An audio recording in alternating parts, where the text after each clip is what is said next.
All right, everybody, let's do this. My name is David Parsons. You are listening to The Nostalgia Trap, and I am about to bring you another great conversation with Justin Rogers Cooper about what the fuck is happening in the COVID-19 moment. You know, I call it a moment, but it's not even a fucking moment anymore. It's just like our reality.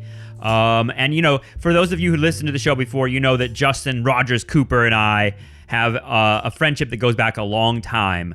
We were both in graduate school together at the CUNY Graduate Center. He in the English department, me in the history department. And we started a conversation at the time that I didn't know would last 15 years and start being part of a podcast in which we try to connect, you know, the stuff we know about history and politics and literature and things like that. And try to connect it to the historical moment we're living in now. So Justin, in this episode, has a lot to say about the kind of logic of finance, logic of capital, and how that casts a certain light on what's happening now, particularly in the context of the media's kind of hysteria about the Open Up protests, which are probably a lot smaller than they seem, but the media has some particular interest in blowing those up. So we had a great conversation and try to figure out exactly, you know, what the next turn is. But for the most part, I think both of us are seeing the COVID-19 thing as a you know, part of this apocalyptic moment that we've perceived ourselves to be living in for our whole lives, but an acceleration of that, and in some ways, you know, surprising in the sense of how it's going to spill out. And create what, at the end of this conversation, Justin describes as mutations. Mutations in the social and political landscape that might be unexpected, and how we should be paying attention to those kind of cultural burblings and be ready for you know, the kinds of unexpected transformations in the way we think of our society and each other. And I know that's kind of, you know, that's kind of heady to put out there, but you know, we're in a weird moment. And I think that part of the impulse for these conversations for Justin and I to get them down on record is just to do that, and just to archive, you know, in real time what it looks like to be in the middle of a transformation that none of us know where that transformation is headed. So that part of it has a certain kind of exhilaration to it, and I hope you enjoy our conversations. We've got more stuff up on our Patreon that connects a lot to the conversation that we have today. And that's our latest Deadwood episode, in which we talk about mutations, and we talk about the kinds of social transformations that are, and relationships that are unexpected in crises moments like this. So if you want to check that out, you want to hear more about Deadwood, go to our Patreon.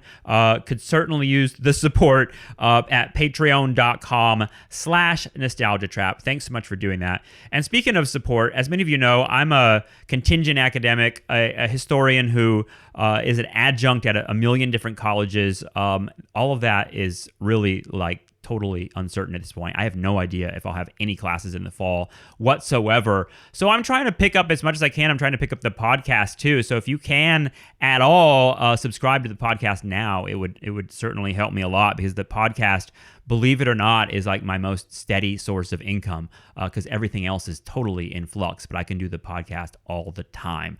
So if you appreciate the labor that I and others put into the show, subscribe to the show at patreon.com/nostalgiatrap. And there's one other thing I want to mention. On Friday, May 29th, I will be hosting a lecture on the Big Lebowski and the legacy of the 1960s, in which I basically use the Big Lebowski as a kind of text through which we can understand some of the biggest political and social and cultural transformations of that era, and why the Lebowski movie is so kind of hyper resonant, particularly in this moment. So if you want to hear me talk about Lebowski, you can go to thinkolio.org. That's thinkolio.org. And the fine folks at thinkolio.org, and the Olio people are going to allow me to expound on the Big Lebowski for an evening. So if you want to join that, go to thinkolio.org. I really appreciate it. I want to get a big crowd. It's my first Olio. If you want to find out what an Olio is, go to thinkolio.org. And that would really help me out, because I'm a journeyman of a historian right now, trying to figure out my way in the world like a lot of you out there. I appreciate all the help. Thanks so much. And let's get to this conversation. Here is me talking with the always engaging Justin Rogers Cooper. All right, Justin. So where do we even begin? I think it's like, I actually think today marks week 8. I think this is the 2-month mark for me of being like a socially distant person. I don't even remember the before time anymore, honestly. But how are you? I'm happy to see you. Happy to see you. Yeah, like you, it feels like a lot of time has passed, and just one long bizarre holiday that will never end. It's funny that we just did that show on Groundhog's Day last year. I know, isn't because that funny? this is just like some sort of psychotic Groundhog Day, but like, Yeah. why can't it have been a little bit more like the movie? Why does it have to be like dystopian Groundhog's Day? That's funny you bring that up because as I recall, we had talked about the Groundhog Day as being kind of in part about a lot of things. We can go back and look at the archive, but I think one of the things we talked about was it's like captured some sort of the like endless now of like late capitalist life, like the kind of like this sense of like every day being exactly the same, and that being like part of the whole structure of it. But it's weird because it's like it's funny because right now during this quarantine time, whatever you call this, new normal, whatever you call it, it's like partly Groundhog Day and that it's all the same. It feels like every day I wake up and I'm like, it's basically the same routine, particularly because I just like my geographical space is so limited. I'm just kind of like around the house. But on the other hand, it feels like new reality. You know what I mean? Like totally like in other words, in the macro, it feels like we're bumped into some new crazy reality. And like that's part of what I wanted to start with, if I can start us off. The Nostalgia Trap had a viral tweet. I guess it was on my account, but I had a viral tweet. That's something to report lately. But it was a weird thing because I literally just posted a picture that I saw on a Ventura County group, so on Facebook. So it wasn't even my picture, a picture that someone had posted of like, look at this business, this like carpeting store in Simi Valley, California, that has these signs outside that say, we're open to the truth, no masks allowed, handshakes okay, hugs very okay. And the picture, honestly, I just like copied, pasted into Twitter and just said, I just wanted to like show my followers, hey, look at this, here's something that's going on. But I woke up the next morning and like, this thing, got a whole lot of like retweets and likes and all that kind of stuff. But I started getting like, TMZ and ABC News wanting to do like micro stories on it and stuff like that. It really touched a nerve. And like there's a lot to it. And like part of it for me was a personal thing about Simi Valley, because for those that don't know or don't follow any of this stuff, like Simi Valley, California has a very particular history. It's known for basically one thing, and people in Simi Valley actually resent that they're known for this. But like Simi Valley is the place where the city of Los Angeles relocated the Rodney King beating trial, the LAPD officers that were charged with beating Rodney King. They relocated it to Simi Valley in part because Simi Valley's a white flight city from LA. It's filled with a lot of like retired and active duty law enforcement people. It's an extremely conservative place. It's where the Reagan Library is, for those that don't know that either. So it's got a reputation. And so, for me, posting this picture was kind of a like dig at Simi Valley to be like, it feels representative that there would be that sort of thing. And that's part of the weird politics that's coming out of this 8th week now into this pandemic. And maybe it's the 8th week for me, but maybe it's longer for others. I don't know. But either way, we're deeper into it now, and we're starting to see like a almost like a coherent politics emerge. And one of those politics is this like open now, conservative, don't tread on me kind of movement that's connected to Trump, I guess. I mean, we have like big demonstrations happening in my town around it. It's weird, but it seems like that's something that's popping off. I wonder, Justin, do you like, first of all, what do you think of that phenomenon of the opening up people with the guns and everything else? But is that something that's even happening in New York? Is there like a pressure in New York City or protesters in New York City that are even close to doing that sort of thing? Not really. I think it's a different kind of expression of one's defiance here. It's a complicated issue in New York because no one feels the need to protest the decree. I think there's just a little bit more, if people feel entitled to flout social distancing rules, they just do, and they will. And, there's been some back and forth about some of these politics of visibility about who gets to occupy public space. And, I read a thing in the New York Times today.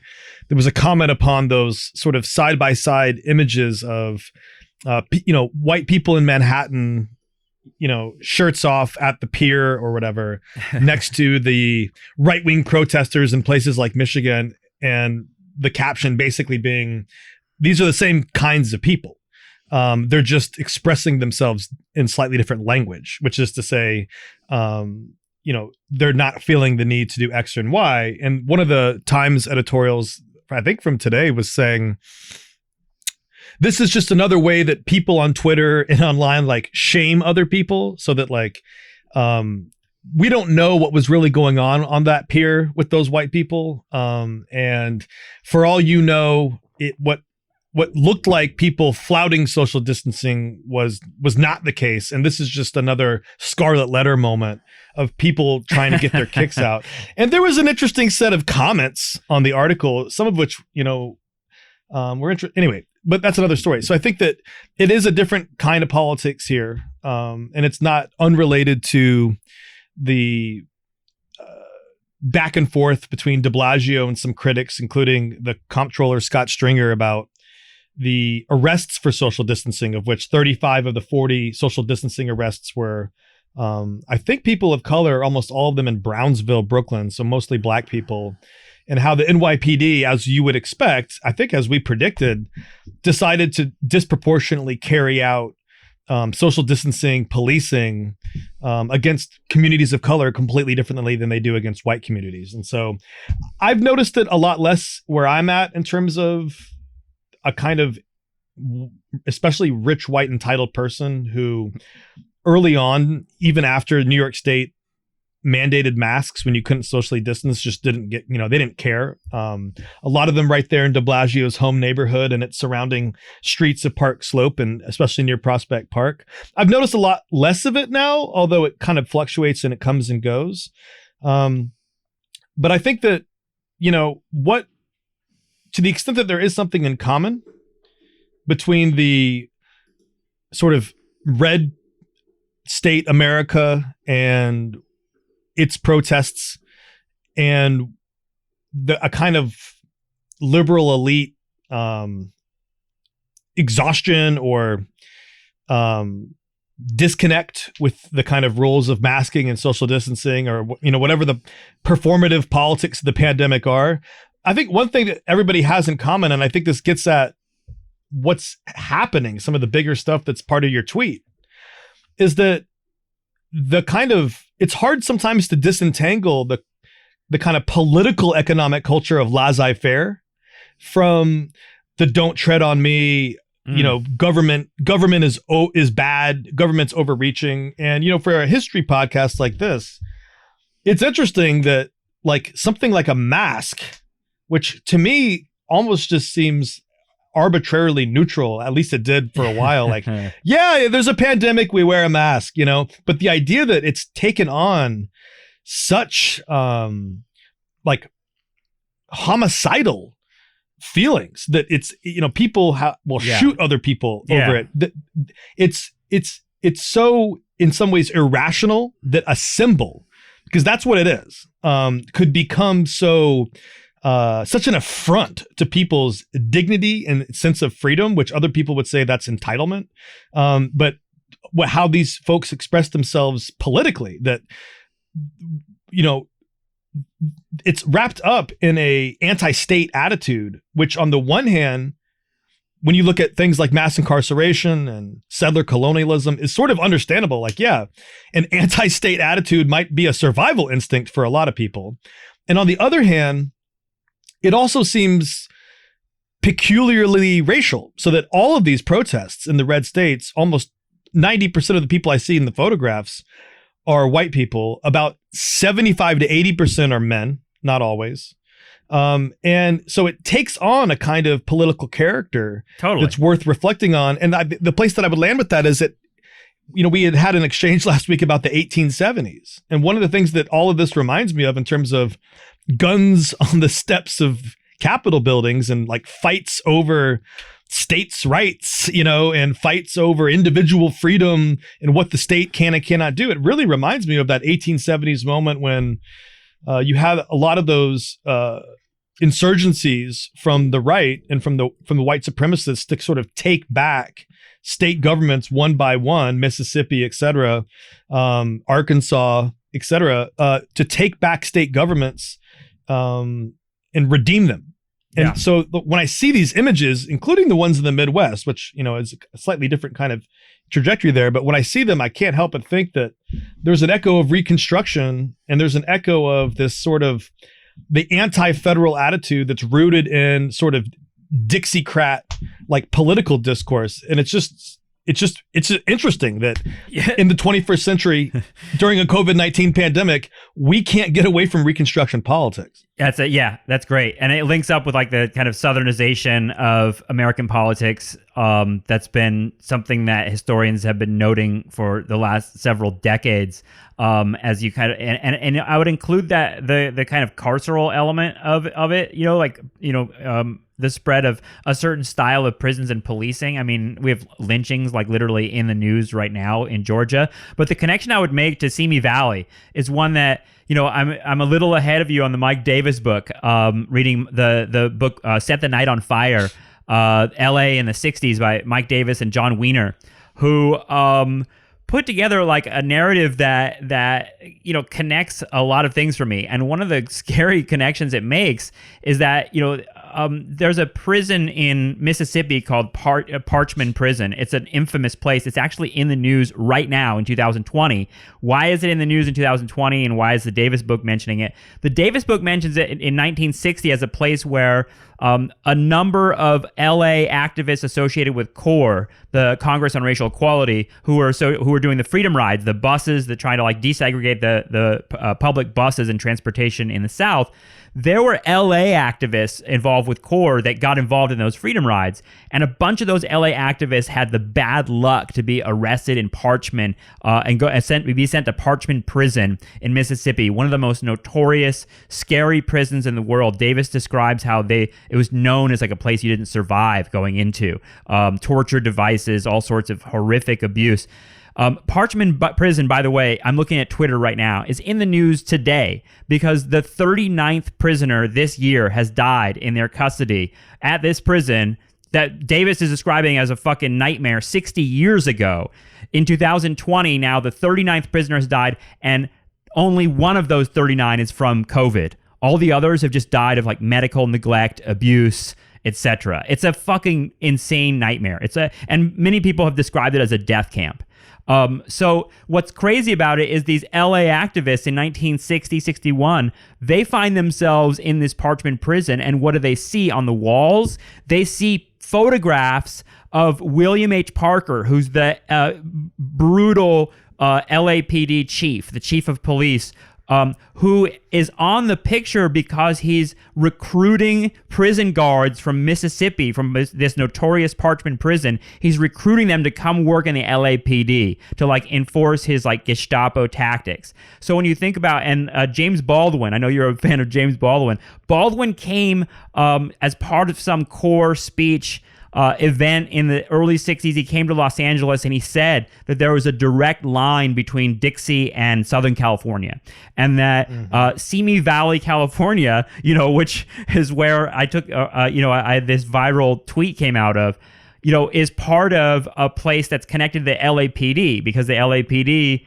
has many, retirees and active duty. Like I said, they got a high population of law enforcement in that county or in that city.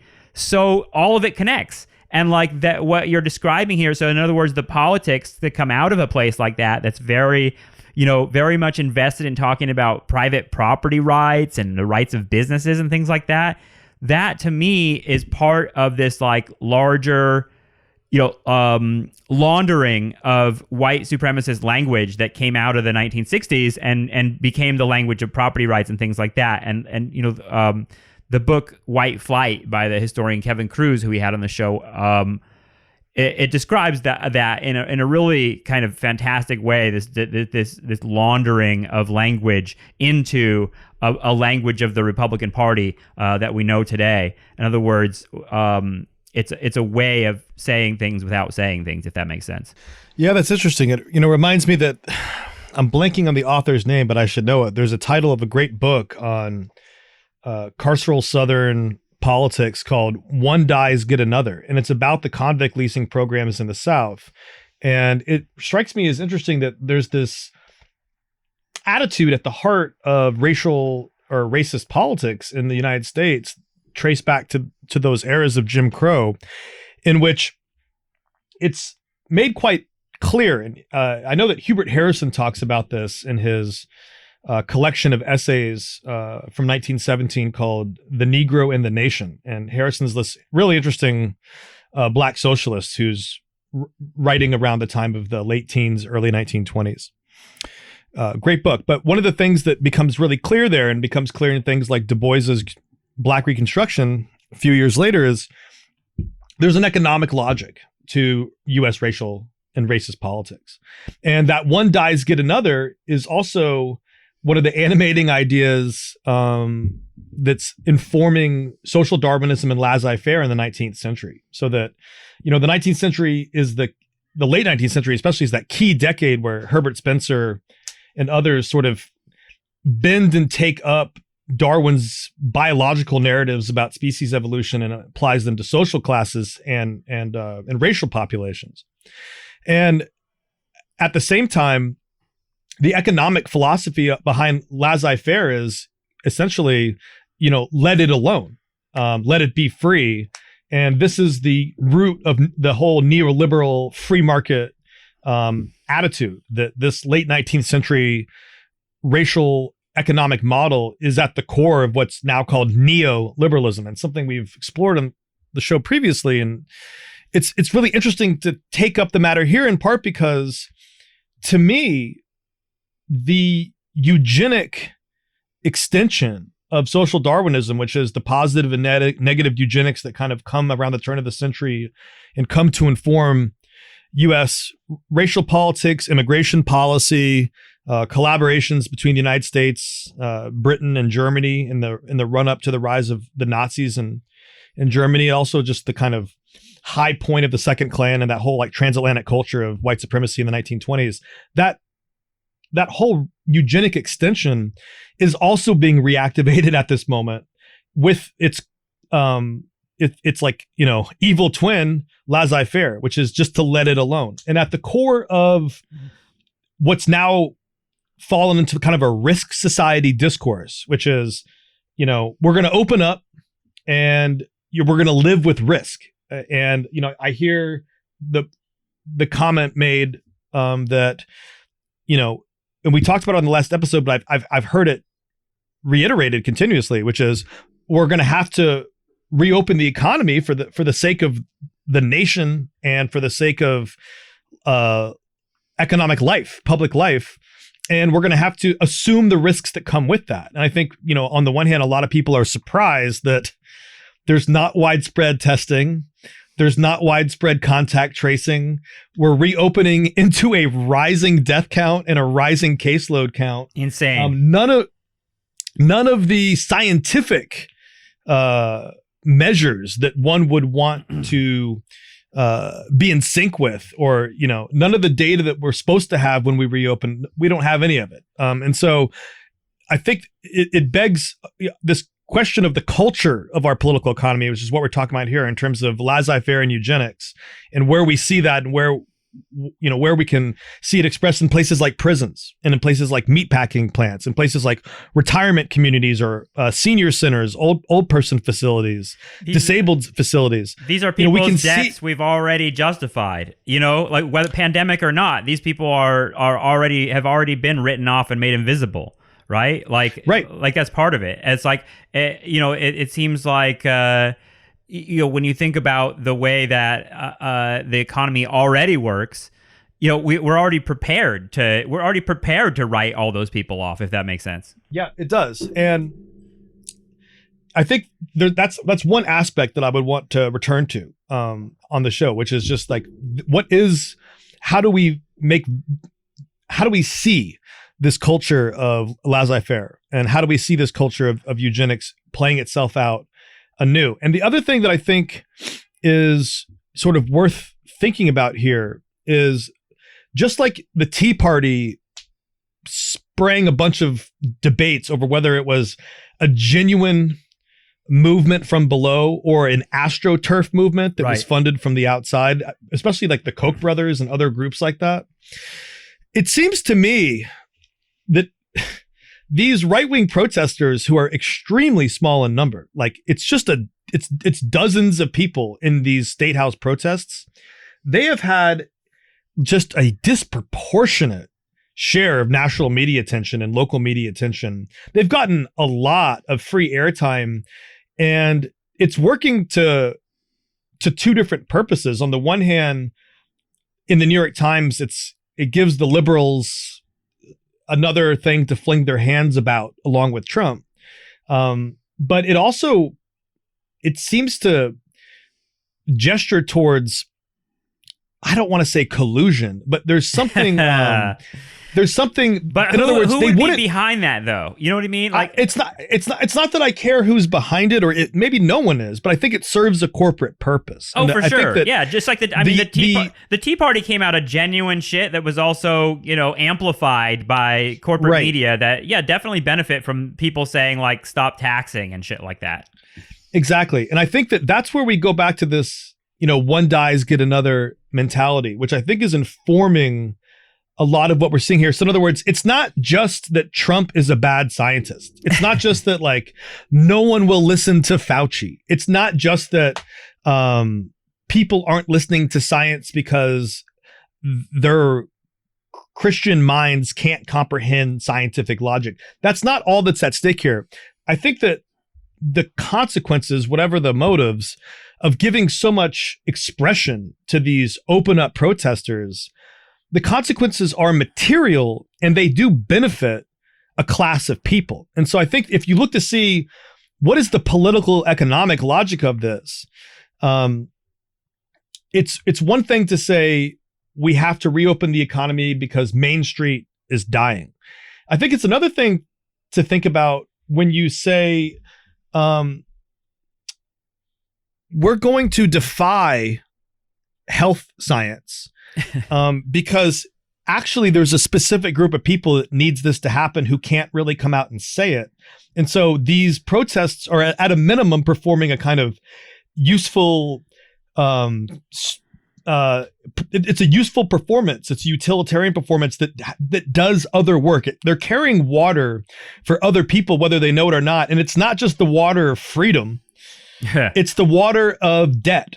And so one line that I just want to, run over to you, and I want to come at it from the beginning of the lockdown to a couple of days ago. And at the beginning of the lockdown, the Financial Times said, the cost to cover small businesses with 100 or fewer employees across the United States would run to $110 to $290 billion a month, rising to $900 billion a month if the threshold was raised to 500 employees.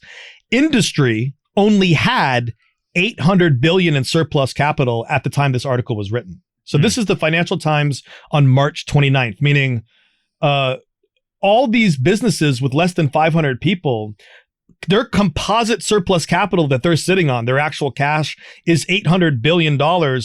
But the cost of servicing these businesses in terms of the debt load was $900 billion a month if the United States was just to support them. What that tells you is, number one, the fragility of this system is key to understanding why we're reopening so soon. In other words, it's the low interest rates of the last 10 years that allowed all these different companies to not only take on enormous amounts of debt, but to produce all these economic and financial actions that gave them very little margins to run on. This is capitalism. This version of it is a system where the whole idea is to extract capital quarter by quarter and send it back to the investors. The management wasn't saving anything. And you can see that in the stock buybacks that we've talked about before. And there's numbers I can put on that later. But the point that I'm making here is if it costs $900 billion a month to sustain a certain set of industries of small businesses, 500 people or less, but they only have 800 billion saved for a rainy day, I could have told you on March 29th, the lockdown can only last 30 days because no one's going to keep paying for it month to month to month to month. And that puts a different spin on it. Now, the next quote that I want to give you from a couple days ago is, especially as we look towards what the stock markets have done since March 23rd, which is basically almost recovered everything they've lost since the collapse of the stock markets in the wake of the lockdowns. So on May 20th, about 5 to 6 weeks after the markets began to recover from the Fed's unlimited ability to support all markets, companies, debt, stock markets, equities, et cetera, all the things the Fed has done that it's never done before.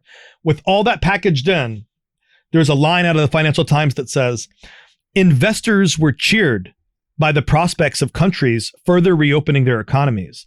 Now, that's an interesting sentence because at a time when we're all glued to like really funny looking guys with big guns on the steps to the courthouse talking about their freedom and going to Subway, at a time when we're all focused on that, I don't see any stories of investors cheering, like really rich people sitting in their lockdown offices being like, yes, reopen. Yes, because A, that doesn't really exist. It's figurative language. I'm sounding like an idiot. But two, it is true that as the markets go up in response to Trump and other leaders not listening to science, you can hear that echo of one dies, get another. This is laissez-faire. We need to make the money. And, there's other places I could take that. It's but terrifying. I think that's a really... It's like a chant of like, die, die, die, die, die.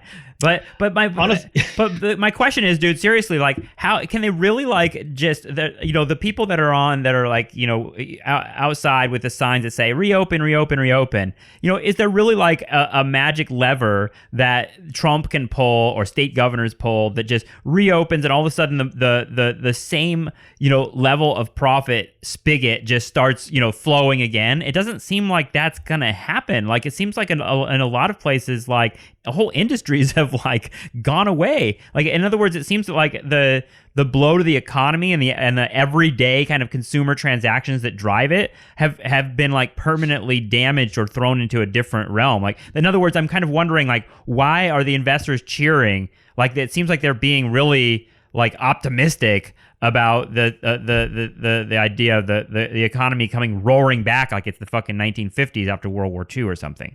Yeah, I think you're right. I mean, I think that some of the smarter takes that I read in the Financial Times are people in the financial industry saying to their own community, the other people in the financial community, you're getting ahead of yourself. And there's a tension even right now between stock valuations and expected corporate earnings for 2020, for especially the third quarter, meaning stock has to be at a certain multiple of annual earnings. And right now, because of liquidity given over by central banks and to a lesser extent by the US federal government, the markets have recovered, but there's not a material base to justify the valuation. And I think that that's one of the ways that financial logic is operating here. I think debt is the other financial logic, which is to say, like households, nearly all corporations are in debt to a varying degree. And I would even probably go as to say that the majority of them cannot make even basic interest payments and stay like a sustainable company for all that long, meaning so many companies borrow just to exist, just like households borrow. Yeah, that's what I was going to say. This sounds like how you could be talking to households here. This is like, everyone. Yeah, it's the whole system is run on debt. And that's why you already see J. Crew, Neiman Marcus, and all these other kind of retail companies, they're already filing for bankruptcy. They don't have any cushion. These companies weren't built to stop running. It's a machine that has to run in order to sustain itself. They're living paycheck to paycheck.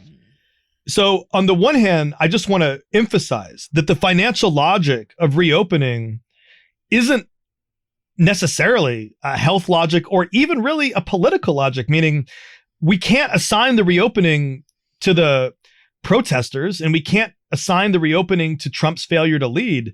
They are in some ways shadows cast against the wall by the actual burning of the economic engine, which is itself the one casting the shadows to get all Aristotelian on you. But the point that I'm making there is, or Platonic, I don't know, one or the other. You have to reopen to pay the bills because capitalism is not a perpetual motion machine, or to the extent that it is, it requires constant input in order to survive. And the amount of the stimulus and the lending that was given to small businesses and to the corporations, it's not enough. It's not enough. So in other words, what you're saying is the financial system is not built to survive a pandemic, and so it's just going to have to ignore it.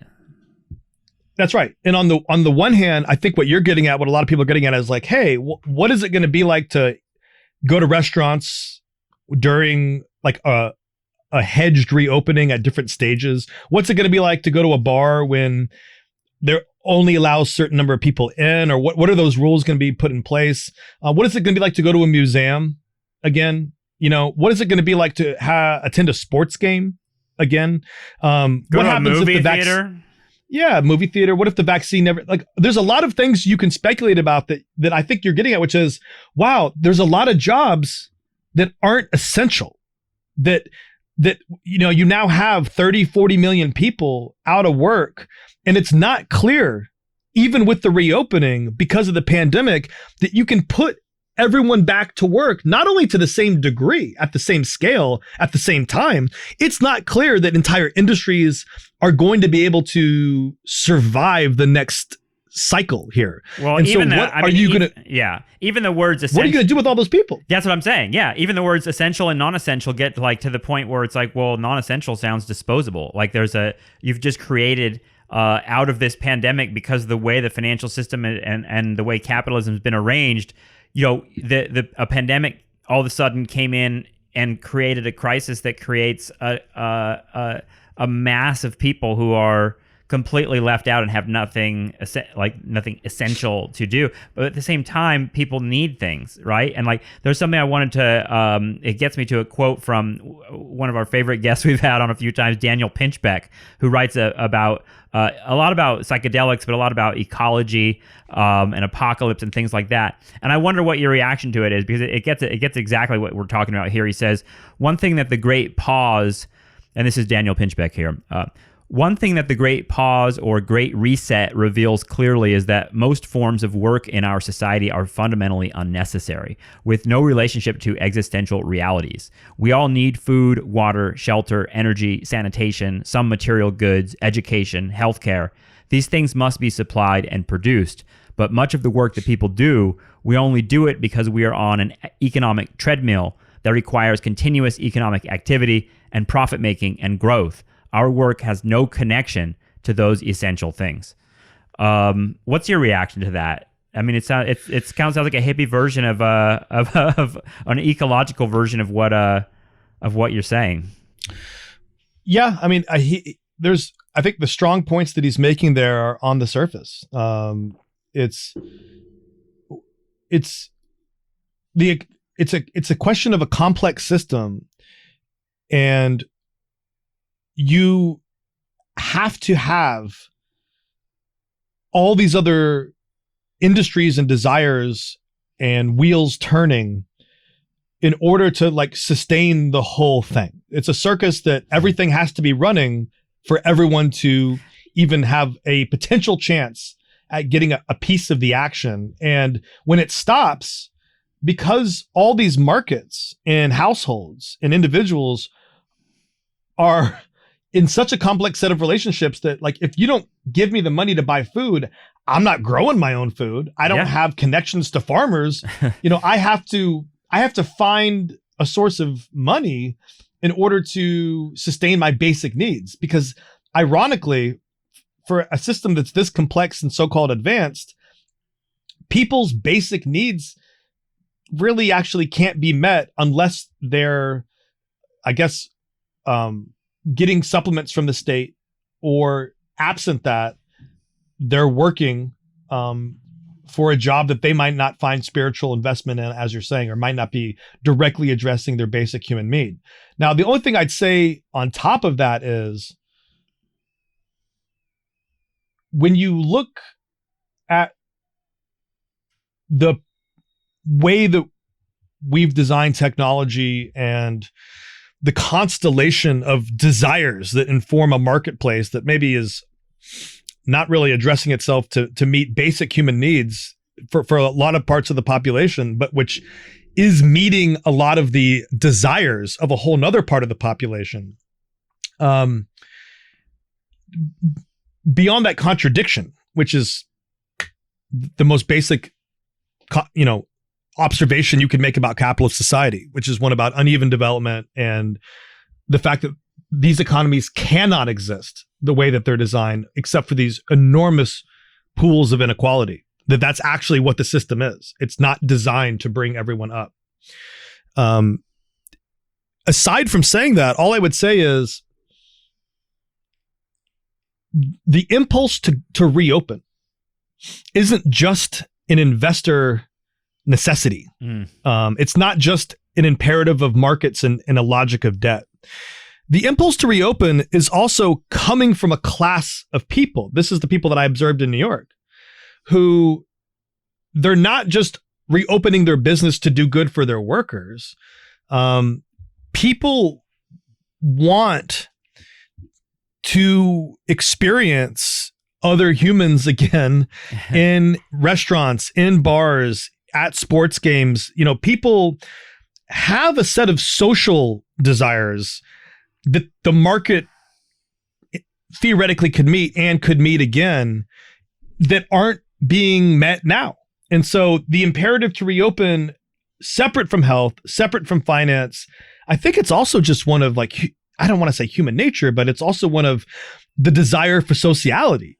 People, there is something from below that's churning, that makes people want to come together. You know what I mean? Yeah, that's interesting, and that's part of I think something I'm interested in thinking about more moving forward is like the idea that there's not just a politics to this, but a kind of sociological desire part of it that plays out in really interesting ways. Like I think that we're speculating here on how people will react to this, but I think one thing you could say at base is everybody wants this to be over. Everybody, and it's and even some part of everybody, even the like lefties who are like, we're never going back to normal, and that's a good thing. Like even those people that are like hoping for some bigger transformation are partly say, I wish this was over. I wish this never happened.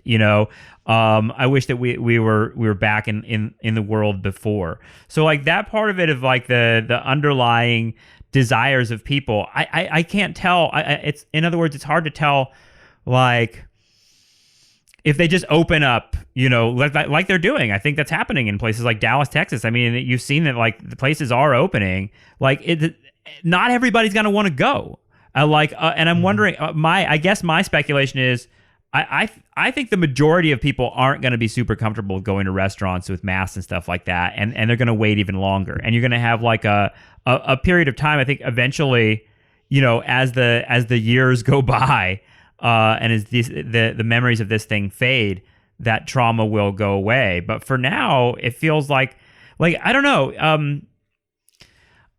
Trump seems like he's stuck, and I'm wondering what you think of this, because Trump seems like he's really stuck ideologically. Like he's backed into a corner in terms of like he has to choose one way or another to go. Because on the one hand, he's kind of like, that like open up people are kind of his base. Those are like the MAGA people out on the street. They all have like Trump signs, open up. They think it's all bullshit. Like, there's varying degrees of conspiracy. They think it's fake. The media is like making a bigger deal out of this, etc. But Trump is not exactly that. Like, Trump hasn't gone like full COVID truther. You know what I mean? And it doesn't seem like he can. Like, I don't know if he can. He started out that way. He started out by, like, if you go back, he was saying like, oh, this is bullshit. It's not going to be anything. It seems like the way he's going to go is like COVID racist guy. Like, he's going to like play it against China and like he's gonna use it to be like this is China's fault, or this is Obama, the black president's fault, or like throw it like racism is probably the key. Like it's always seems like that's the safe way to bet that he's gonna go. But do you know what I'm saying? That like it seems like because a lot of people are basically seeing him as like an incompetent person that's leading an incompetent, chaotic treatment of this whole thing, right? I mean, even I think that's what Obama was quoted as saying, that the whole thing was a disaster, a chaotic disaster. So as he like defends himself against that, he wants to look like he's competently handling something that at the same time he's kind of denying the reality of, or saying it's like a racial conspiracy or something from China. Do you know what I'm saying? Like in other words, it seems like he doesn't have a real coherent, strong path in this, because I don't know if those protesters really represent the mainstream of political society in America. I really don't. I mean, from what I've read, it's all split up by polls. So, yeah, I think that the pandemic crowd, there is a lot of people that fit under that umbrella on the right. I wouldn't go so far as to say the majority, but millions and millions of people. And I think your reading is correct. Trump has always been in a bind because his power comes from the base. And he's been disciplined by the base, and he's even been disciplined by Fox News when he strays too far from what they want. And that's the weird thing about Fox and Trump, and it's an old line about fascism, which is, if you just think about the autocracy of the channel and the man, you're missing a lot, because they're creations of a population. They are monsters that are figured by the masses. They're not just like people who dictate and tell other people what to think. They're actually producing narratives that people want to consume. And so sometimes you're the author of the narrative you want to consume, because that's how the marketplace works. That's how you get people to go to your movies back when movie theaters were a thing. So, I think that you've made the right call. I also think that, to go back to the point about eugenics, the New York Times will say things like, and this is from May 11th, we're not reopening based on science. We're reopening based on politics, ideology, and public pressure. And it's kind of like, okay, can you say more? You know what I mean? And like, there's going to be a liberal framework for that.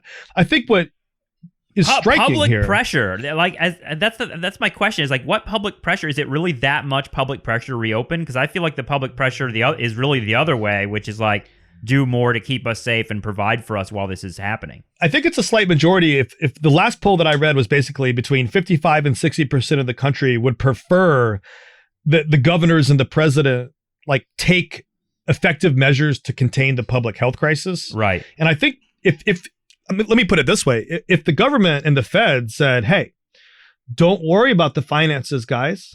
You don't need a protest for opening up, because guess what? We're just going to give you universal basic income. Let's give you $4,000 a month, not this $1,200 bullshit. And we're going to give you $4,000 a month to every household, in this country, until this thing is, at a level where the scientists say we can stage the reopening. I don't know that you'd have reopening protests then, would you? And to the extent that you did, you'd want to go up to those people and be like, yo, chill. Don't you get it? They're giving you $4,000 a month just to chill out for a little bit, and they're going to suspend debt payments. In other words, the time for imagining, which was like a month ago, and we did this on the show, the time for imagining all the things that could happen, that's already gone. And the old economic logic is already imperative. And so what I find eugenic about this, though, is that the New York Times can also say what we're doing now is accepting the preventable deaths of 2,000 Americans each day. So me and you had texted about this last week. It's bizarre that we're hitting like 2/3 of a 9/11 every day. Yeah. And now the death count is 70,000. Now, other people have made the very viable point that after 9/11, we learned everything about the victims. We knew their jobs, their histories, their birthdays, their last moments, the text messages. A movie was made about Flight 93, et cetera, et cetera. The whole thing was put into a remarkable and lengthy drama. And now the casualties of COVID, which are already right now 70,000 to 3,000. The casualties aren't even being individualized that much. I mean, I haven't read anything like that. The New York Times hasn't done one of those like high school yearbook photos of the dead type sequences that they do for a lot of like shooting victim tragedies, etc. So there's an expansion of 2 to 4% of these cases every day. Every day there's 25,000 new cases. It's already at 70,000 dead, which is more than the soldier count on the American side in the Vietnam War. And have you noticed that the war imagery is all gone? No one says this is a war anymore. The reopening narrative just was like a faucet turning off. Oh, what happened to the war? What happened to the front war lines against COVID? Yeah. Yeah, there's no more front lines. None of that's over. So and here's are you saying that basically we normalize ourselves to these deaths faster? I mean, even faster than we've normalized the mass shooting deaths. I mean, I'm thinking about like Columbine. We knew the victims of Columbine. There were like books written about them and like whole campaigns around and over time, mass shootings became such a normal, everyday part of the nightmare of American reality in the 21st century that you literally didn't. We don't do that anymore. You don't have like the candlelight vigils at the end of the newscast where they show slow motion pictures of all these people. It just became absorbed into the bigger, the bigger like toilet of people being flushed away. And like, I hate to put it that way, but that seems like what it is.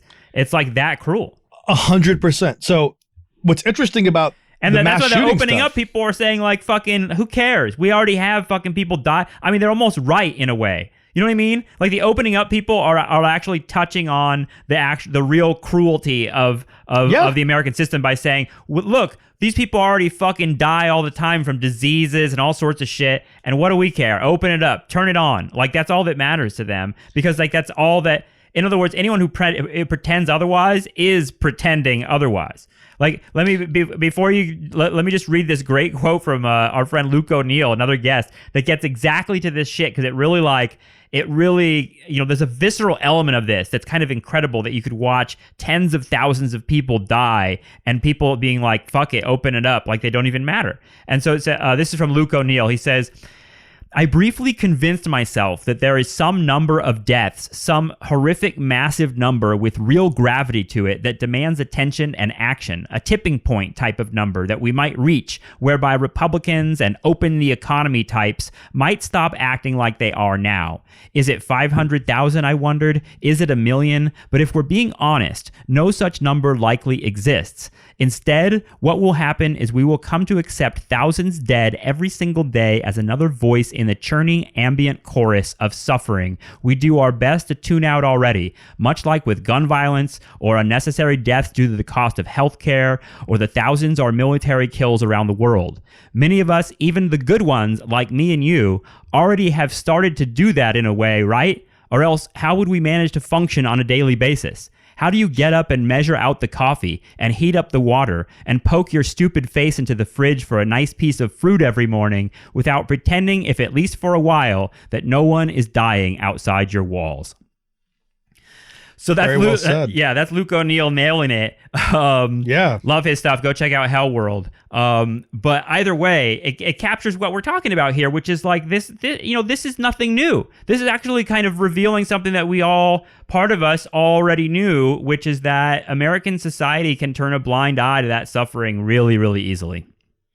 And that there's a eugenic consequence to the laissez-faire attitude of live and let die. And so on March 10th, when this was just getting underway, the airlines were starting to shut down. And the CEO of this Australian airline, Qantas, this guy, Alan Joyce, said, and he was speaking about the airline industry. He said, I think this will be survival of the fittest, meaning the airlines carrying the least amount of debt, the airlines belonging to a country that can bail them out, etc. But that line, I was like, damn, he called it for the whole thing. That was on March 10th. And so when we look to see what's happening now, on April 7th, the New York Times was writing about how when you look at the people that are dying, they're disproportionately people of color, something we've touched on in the past. That's still the case. And so I have one more thing to add to that, which is Black Americans, they're less likely to be insured, more likely to have existing health conditions, more likely to be denied testing and treatment. They can't stay at home. And that's also true for a lot of Latinx population and undocumented people. And they even were able to trace some of the African-American deaths from COVID in cities like Chicago, New Orleans, Milwaukee, all the way back to the redlining of the 1930s. And there's a woman at Drexel, a professor, Sherelle Barber, who said that the redlining in the 1930s, during the Great Depression, mind you, during the New Deal, left many neighborhoods with Black residents lacking job opportunities, stable housing, grocery stores with healthy food, etc., leaving whole populations in these urban areas with higher rates of asthma and diabetes, which have been triggered by the COVID-19 crisis, meaning some of the eugenic deaths of the 21st century were literally set in motion by eugenic political economic policies of the Jim Crow era.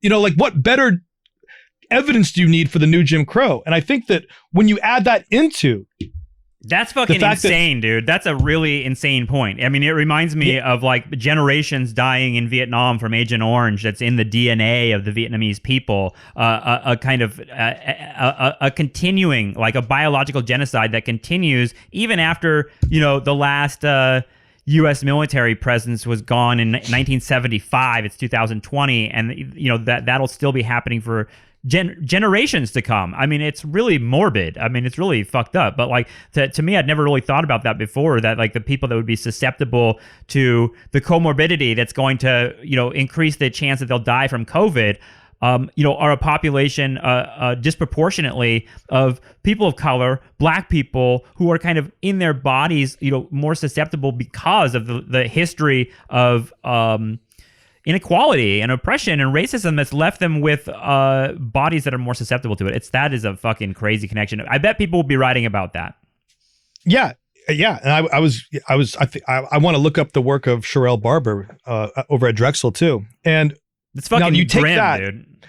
You take that, and then you add on to this the groups, the clusters we've seen in meatpacking plants, in factories, including Amazon warehouses, in prisons, to go back to your point about Mississippi, in retirement homes. Now, meatpacking, factories, prisons, again, immigrant populations, Latinx populations, populations of color. If you look at Smithfield Foods in New Jersey, there's all this tension at the beginning of the month. And in fact, I think there's even a lawsuit going on that says they haven't slowed down the food line so that because you get fined if you miss a piece of meat as you're like doing all that meatpacking stuff on those rapid food lines, the workers can't cover their mouth when they're coughing. And Smithfield refuses to slow the production lines, and the regulation agencies from the feds, not only under Trump, but they've been hollowed out since the Reagan administration. No one's saying to these companies, you got to slow the line so the workers can cough with their hand over their mouth. Not only is that, but you got to remember, a lot of that population is an immigrant population, a population of color. And then think about this. The harvest produce work in California alone, I believe, employs something like 888,000 people, of which 50% are undocumented, who are excluded from COVID-19 relief. And so they're deemed essential because they're the ones doing the produce work, but they're not even being given PPE. So the point that I'm running through here isn't just like, oh, shucks, isn't it weird how you have eugenics in the 21st century designed into our capitalist, you know, racial capitalist system?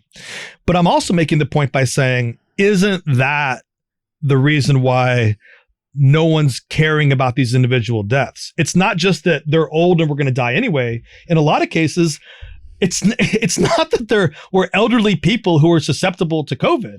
It's that they had these underlying conditions because the bodies in capitalism are made extremely vulnerable, and that those vulnerable bodies are then disproportionately affected by this disease. And, you know, for us to start thinking about those stories, I think highlights a system that is pretty grotesque even before the pandemic. Like, how many people really want to think about that Smithfield factory? How many people want to think about the undocumented workers picking their lettuce or strawberries in California? How many people want to think that in a culture where people say, get over slavery, that you still have large groups of African Americans in urban centers like Chicago, New Orleans, and Milwaukee, who are not only the ones being disproportionately policed and subject to police violence, but communities that have never had reparations for what was done to them, not during slavery, but during the goddamn 1930s. In other words, to really go after this is different than going after the Second Amendment. Yeah. It's to go after the way the economy normally functions. Yeah, and everyone has made that invisible. Liberals, I mean, even conservatives, the left, whatever. The left talks about the kind of these issues, in the context of like labor unions and this working class. And you and I have talked about that. And I think we'll do an episode in the future where we can get deeper into that idea of the quote unquote working class. But it did come up in our conversations this week as kind of this idea of like, how do you create a coherent political entity out of this idea of working class, particularly when, as we all know, if you've done your reading or you're even just alive in the 21st century and kind of aware of some of the issues we're talking about here, particularly when you're talking about the way people work in society and in American society and how things are produced in American society and the global society, like that class is so diffused, and is so separate, so divided and so separate that it's hard. It doesn't even, it's hard to even think of how to get them together.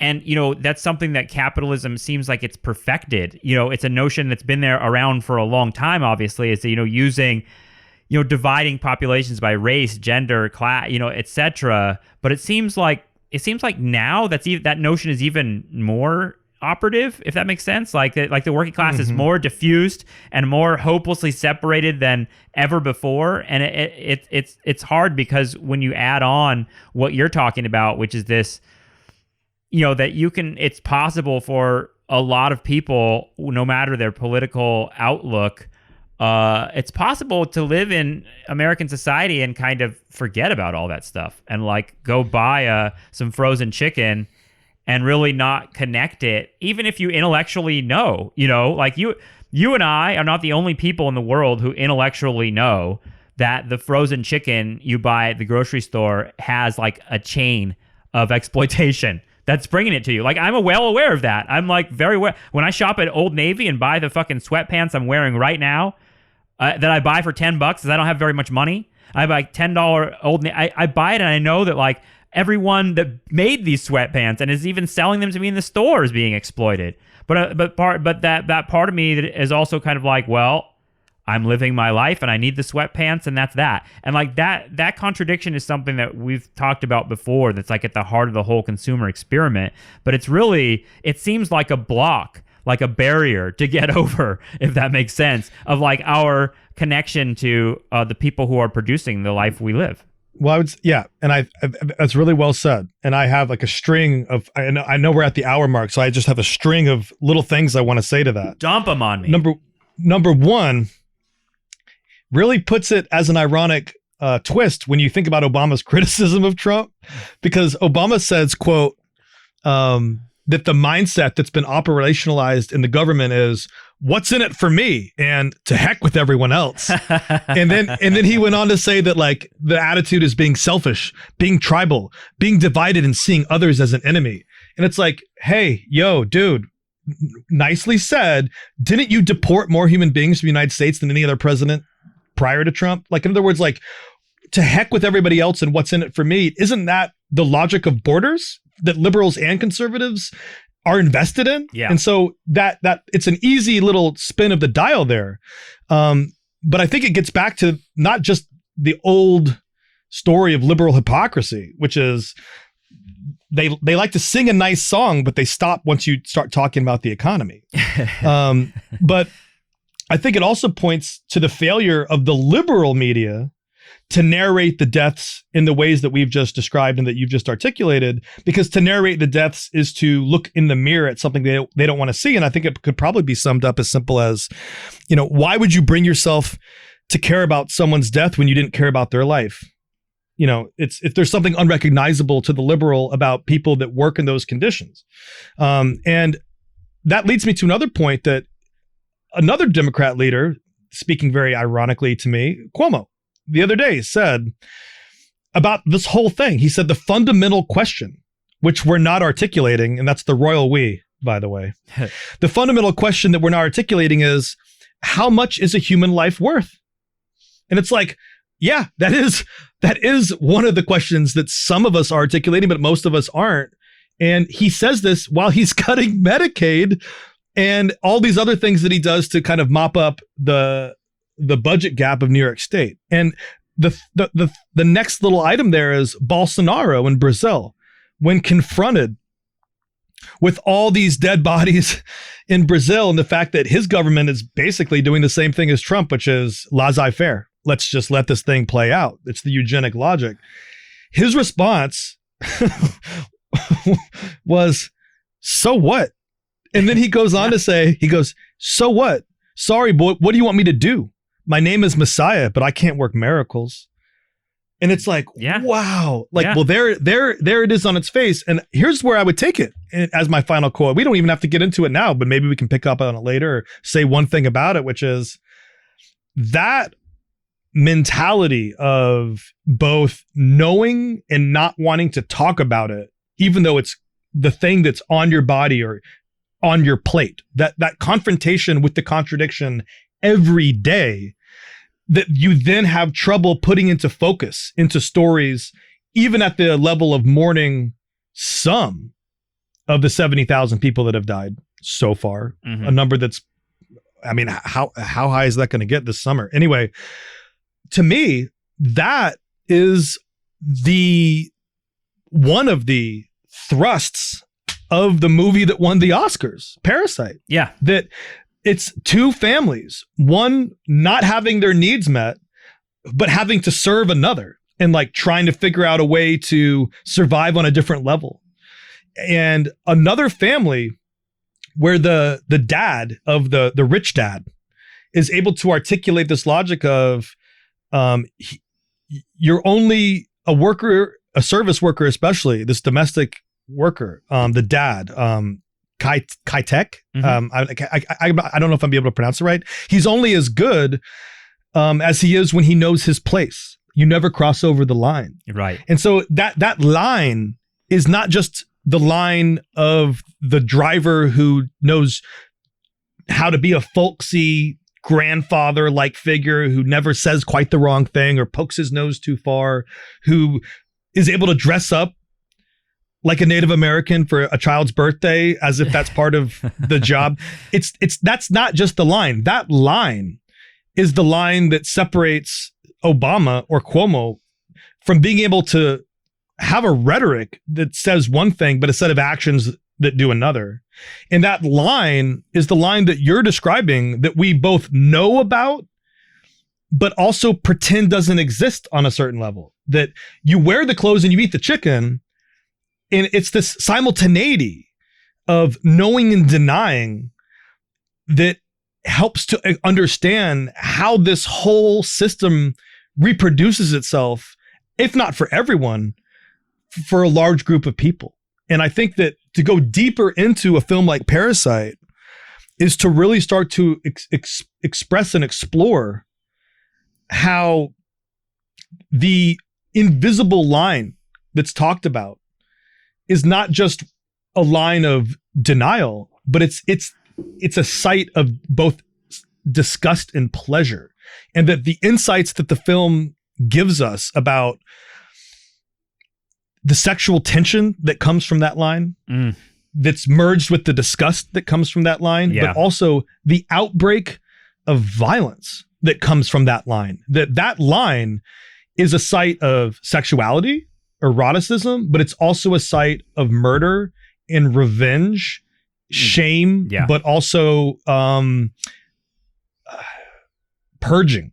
And so if you think about that in the pandemic, I think you'll start to understand that we have not yet seen the expression of everything we're going to get. The guy was murdered over telling a woman to wear a mask. That's one example of the violent line erupting in this way. But another line might, well, I won't speculate any further, but that's the thread of thinking that I think we still need to keep pushing forward, which is not just calling out the barbarism of the politics on display, but really trying to figure out and investigate and inquire into the weird disformations, the weird mutations that logic takes in the culture. Yeah, and those mutations, we hit on some of those mutation ideas in the Deadwood episode. So if anyone wants to check out our Patreon, go to patreon.com/nostalgia-trap and check out our Deadwood episode from last week. That's our bonus episode that really gets into this idea of, the crisis of pandemic or plague as it plays out in Deadwood brings about new mutations of social, like affective social relationships within the capitalist culture that are surprising and that you don't really kind of understand. And all of a sudden that cross lines of class, race, and gender in ways that are that you don't really anticipate. And Bong Joon-ho's films, both Snowpiercer and Parasite, are deeply about class, and almost in a way that is really interesting because he sets up these physical structures. In Snowpiercer, it's the train. In Parasite, it's the house. But the physical structures that really literally reflect the class inequality, right? Like almost in a very obvious, on the nose way. The back of the train is where the poor people are, and the front of the train is where the rich people are. But what I think you're hitting at is like why he's such a skilled storyteller is because he gets at the space between those like divisions. So in other words, the space between the basement in Parasite and the kitchen, and how that line and that line that's crossed, and what happens when that line is crossed, is where he's exploring something really interesting. I don't want to spoil the story. I mean, we know that if you're listening to this, maybe you've seen the movie, but there's a moment where the daughter of the working family, the brother tells her that you could fit in here, like you could be one of these, and he's asking her, could I fit in here? Could I be one of these people? And there's kind of like this weird sense that like, the daughter could fit in somehow, but she doesn't make it. Like he very carefully like kind of forecloses on that possibility in the film. And it made me wonder, like, what is it when we're saying things like that of like, do I fit in here among this crowd? Because it's something I've tried to get at on this podcast over the years, is kind of struggling with my own like kind of class relationship to like my own personal kind of class identity, and then moving through spaces that are outside of that class, especially being in New York City and going to places like NYU, or even like going and speaking at Harvard and feeling this sense of like, just like the Parasite people, like, do I belong here? Can they tell? Can they tell that like I'm from a different class identity than them? Like, do they know that? Like, that part of it seems like it's really it's really profound, and it comes out in a much deeper way in an era like this, in which the class divisions are mixing up. You know what I mean? Like, it seems like people are going to jump classes, in weird ways, and the way that the way the relationships will mix. I mean, reading like Studs Terkel's Hard Times about the Great Depression, like one of the things that comes out of it, and I know this isn't like a universal thing, but like, one of the things that comes out of it is that like the middle class people in the Great Depression felt the Depression like in a much more visceral way than rich people or poor people, because poor people were already like disposed of and were already living at the bottom. The Depression came, and there's so many people that are in this book that are like, Depression came, we were poor before, we were poor during, we were poor after. But like the middle class are the ones who are kind of like barely hanging on. And when the Depression came, they're the ones that got fucked the most, because the rich were able to survive, obviously, on their own. And the middle class. So like that part of it seems like, because the middle class is such a big part of the politics of American society, and like that's where we've aimed our politics at, for many decades now, that's where you'll see like these formations come out, because the middle class are going to be the ones that are feeling the crisis, if that makes sense. Well, I think you're absolutely right. And it makes me, if I had two final points to make just in quick reaction, would be, number one, it seems like the middle class is who's behind the open up movement protests. That's what I'm saying. Yeah. Just based on my own stereotypes, And they're the most active MAGA people, honestly, too. Yeah. Well, and historically, it's the lower middle class, or le petite bourgeoisie. There you if go. You were to take it from French. Yep. It's the lower middle class that has always been the class that's most supportive of what we might think of as authoritarian figures. Period. Especially when there's a racial dimension added in. For instance, all the good books that I've read on the rise of fascism in the 1920s and 30s across Europe all make the point of saying the shock troops of fascism are not the working class; it's the lower middle class. Yeah. It's the people that are, as you just said, the ones who can see through the cracking glass floor, and they're the ones on the bottom of that cracking glass floor. Yep. About to fall under. And they also tend to have the most resentment for the people that they are otherwise prejudiced against, whether it's Jews or blacks, who are successful. So like, there's nothing worse to a lower middle class white person or an Aryan than a successful Jew or black person. And even in 1898 Wilmington, before the huge massacre there, the only municipal coup in U.S. history, part of what animated the paramilitary white riot in Wilmington in 1898 was the profound resentment by the lower white middle class against a really quite advanced upper middle class black community in Wilmington that was one of the richest in the country at the time, who in one generation from emancipation were able to build a bustling black community in Wilmington in the midst of the kind of declining failure of Reconstruction and the emergence of Jim Crow. They were still doing pretty goddamn well in 1898, just like those black families in Tulsa. That's what I was going to say. We're doing pretty goddamn well in 1921. Mm-hmm. So it's really interesting how much wealth was stripped from black communities after emancipation, and I think that's one argument for reparations that doesn't even require enslavement as its origin. And so I think that's I guess that's one way to put it. But I think the other thing you said that's really interesting, and it'll be the last thing I say here, is 30 to 40 million people who had middle class lives arguably just lost them. Yeah. And they're not coming back for everybody in the same, at least at the same job. And my dad was saying he watched a program the other day that said some Harvard person was on CNN being interviewed on a panel, and they said if the job starts coming back at the same clip that they did after 2009, after the 2008 crisis, it'll take 20 years to put 40 million people back to work, 30 million people back to work. So this is a long-term existential crisis for the United States. What just happened in 6 weeks is going to play itself out at a minimum over the next 5 to 10 years, meaning multiple presidential cycles. And what you've just described is, in reaction to that question about the line, is 10 to 40 million people who might wake up in 6 months and realize that everything they fought for is never coming back. Not coming back in the same way. And some of them are going to try to adapt. Some of them are going to make peace with that situation. And some of them won't. And I think that unless both political parties mobilize to catch them with real material ways of addressing their situation,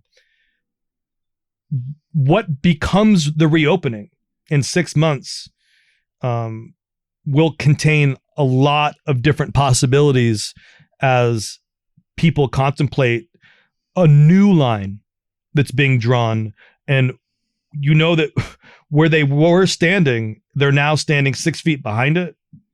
That's gonna make operational a lot of the claims of the Sanders campaign, et cetera, and a lot of the claims of the Trump campaign. It's going to reactivate a lot of that stuff, but there's also going to be some new stuff thrown in. And I think that's where we need to keep our eyes open, because this is just begun. Yeah, no, I agree, and that's where we get to I don't know, speculations and wild thoughts about social violence and things like that don't seem so speculative or wild anymore. Especially, I mentioned Studs Terkel, but in Hard Times and even in Howard Zinn's People's History of the United States, both of those narratives of the Great Depression include all these stories that I think I've read out before, maybe even just on Twitter. I did a video or something. I'm forgetting what I did.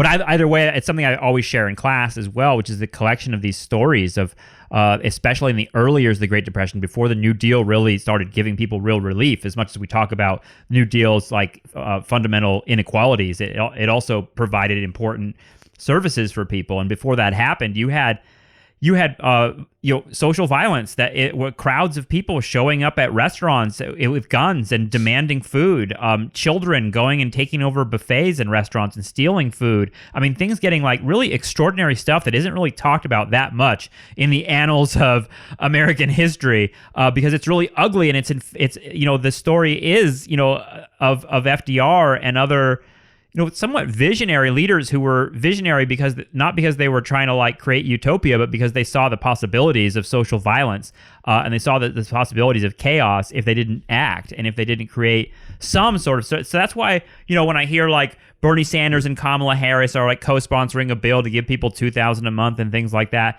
I'm thinking like. Okay, there's the remnants of that, like there's the remnants of that notion of like we better give people something.